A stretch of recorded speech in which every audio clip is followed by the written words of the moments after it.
लोकतंत्र के उस चुनाव में हत्या की जाती है। आदर्श आचार संहिता का खुल्लम खुल्ला उल्लंघन किया जाता है। हम याद रखें महोदय, वंदे मातरम हमारे राष्ट्रीय एकता का प्रतीक है। इसे राजनीतिक हथियार बनाना हमारे स्वतंत्रता सेनानियों, महान पुरुषों की आत्मा को ठेस पहुंचाता है। महोदय, मैं सरकार से पूछना चाहता हूं कि जब आप कुंभ के मेले में प्रतिदिन आए श्रद्धालुओं की आप गिनती कर सकते हो, तो फिर जनगणना और जातीय गणना की गिनती आप क्यों नहीं कर सकते हो? जब आप पूंजीपतियों के कर्ज माफ कर सकते हो, तो आप बिहार और देश के अन्य राज्यों के किसानों का कर्ज आप माफ क्यों नहीं कर सकते हो? महोदय, धन्यवाद अध्यक्ष महोदय। मैं आज वंदे भारत के वंदे मातरम के माफी चाहूंगा। वंदे मातरम के 150 वर्ष पूरे होने के अवसर पर अपने विचार व्यक्त करने के लिए खड़ा हुआ हूं। अध्यक्ष महोदय, मैं एक विपक्षी सांसद होने के नाते और बिहार की धरती का प्रतिनिधि होने के नाते, जहां स्वतंत्रता आंदोलन की धड़कन आज भी महसूस की जा सकती है महोदय, मेरे लिए यह क्षण अत्यंत गर्व का विषय है। अध्यक्ष महोदय, 1870 के दशक में बंकिम चंद्र चटर्जी जी के द्वारा लिखित वंदे मातरम कोई साधारण गीत नहीं था। यह वह मंत्र था जिसने अंग्रेजों की दमनकारी नीतियों के विरुद्ध हर एक भारतीयों की नसों में हिम्मत, प्रतिरोध और आत्मगौरव की नई धारा प्रवाहित करने का काम किया था। महोदय, आज 150 साल बाद भी परिस्थितियां भले बदल गई हो, लेकिन इसके संदेश मातृभूमि की गरिमा, मातृभूमि की रक्षा, एकता और न्याय आज भी उतने ही आवश्यक है।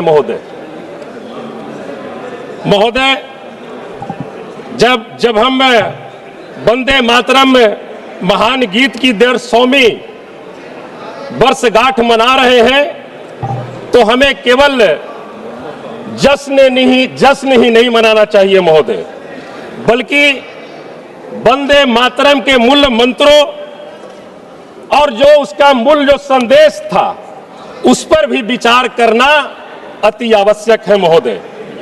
महोदय, क्या हमारी मातृभूमि आज सुरक्षित और सम्मानित है?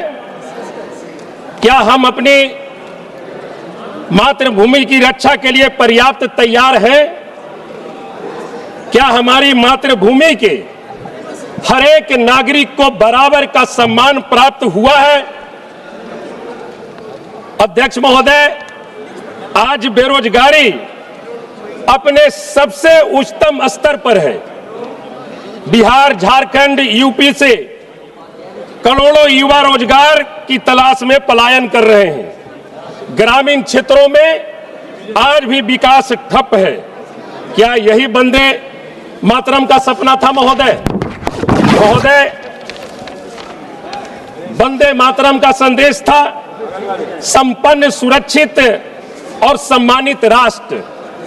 अध्यक्ष महोदय, मैं बीते महीनों में कई राज्यों में राष्ट्रीय गीत और राष्ट्रगान को लेकर अनावश्यक विवाद पैदा किया गया। हम बताना चाहेंगे महोदय, अभी हाल ही में जो बिहार में जो चुनाव हुआ, एक 36 वर्ष के युवा के विचारधारा को, उनके सोच को हराने के लिए राज्य और केंद्र सरकार के तमाम तंत्र का इस्तेमाल किया गया। धन, बल, छल सब कुछ लगाकर हराया गया महोदय। लोकतंत्र के उस चुनाव में हत्या की जाती है। आदर्श आचार संहिता का खुल्लम खुल्ला उल्लंघन किया जाता है। हम याद रखें महोदय, वंदे मातरम हमारे राष्ट्रीय एकता का प्रतीक है। इसे राजनीतिक हथियार बनाना हमारे स्वतंत्रता सेनानियों, महान पुरुषों की आत्मा को ठेस पहुंचाता है महोदय। जब बेरोजगारी रिकॉर्ड स्तर पर है, जब किसानों को एमएसपी की गारंटी नहीं मिल रही है महोदय, जब पटना का एम्स हो या दिल्ली का एम्स हो, मरीजों की लाइनें बढ़ रही है, ऐसे समय में राष्ट्रवाद का इस्तेमाल मुद्दों से ध्यान हटाने के लिए नहीं होना चाहिए महोदय। अध्यक्ष महोदय, मैं सरकार से पूछना चाहता हूं, मातृभूमि के हर एक नागरिक को सम्मान और अवसर कब मिलेगा महोदय? मैं सरकार से पूछना चाहता हूं कि जब आप कुंभ के मेले में प्रतिदिन आए श्रद्धालुओं की आप गिनती कर सकते हो, तो फिर जनगणना और जातीय गणना की गिनती आप क्यों नहीं कर सकते हो? जब आप पूंजीपतियों के कर्ज माफ कर सकते हो, तो आप बिहार और देश के अन्य राज्यों के किसानों का कर्ज आप माफ क्यों नहीं कर सकते हो महोदय? निश्चित तौर पर ये वंदे भारत की 150वीं वर्षगांठ है महोदय, और हमें प्रण लेने की आवश्यकता है महोदय कि हम इस राष्ट्र को समृद्ध, सम्मान और न्यायपूर्ण बनाने में अपना योगदान दें महोदय। बहुत बहुत धन्यवाद महोदय, आपने हमें समय दिया। वंदे मातरम।